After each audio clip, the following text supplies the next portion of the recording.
বৃহস্পতিবার ক্ষমতাচ্যুত প্রধানমন্ত্রী শেখ হাসিনা সহ ৩ জনের বিরুদ্ধে জুলাই আন্দোলনের সময় মানবতা বিরোধী অপরাধ মামলার রায়ের দিন ঘোষণা করার কথা রয়েছে আন্তর্জাতিক অপরাধ ট্রাইব্যুনালের।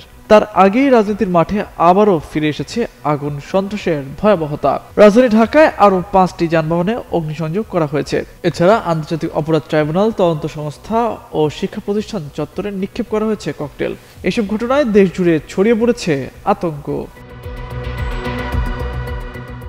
ঢাকা মেট্রোপলিটন পুলিশের তথ্য অনুযায়ী নিষিদ্ধ একটি রাজনৈতিক দল চলতি মাসের 11 নভেম্বর পর্যন্ত রাজধানীতে 18টি ককটেল বিস্ফোরণ ও 10টি যানবাহনে আগুন দিয়েছে।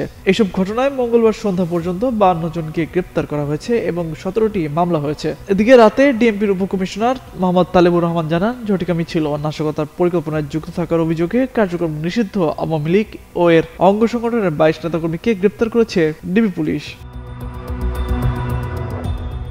নিরাপত্তা বিশ্লেষকরা মনে করছেন, ছোট ছোট হামলার মাধ্যমে জনগণের মনে ভয় তৈরি করাই দুর্বৃত্তদের লক্ষ্য, যাতে দেশে রাজনৈতিক অস্থিরতা আরো বাড়ে। তারা বলছেন, আগুন সন্ত্রাসের এই ধারাবাহিকতা দেশের রাজনীতিতে ভয়াবহ পরিণতি ডেকে আনতে পারে।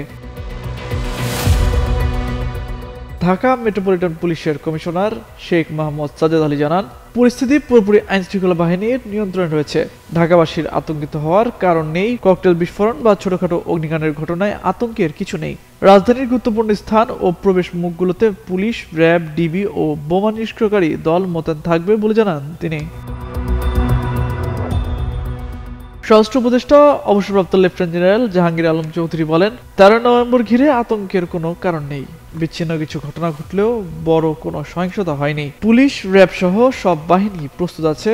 আগুন সন্ত্রাসে জড়িত কেউই রেহাই পাবে না বলে হুঁশিয়ারি দেন তিনি। ডিএমপির এক ঊর্ধ্বতন কর্মকর্তা জানান, দুর্বৃত্তরা হেলমেট ও মুখোশ পরে ভোরের দিকে বা ব্যস্ত সময় ককটেল বিস্ফোরণ ঘটাচ্ছে।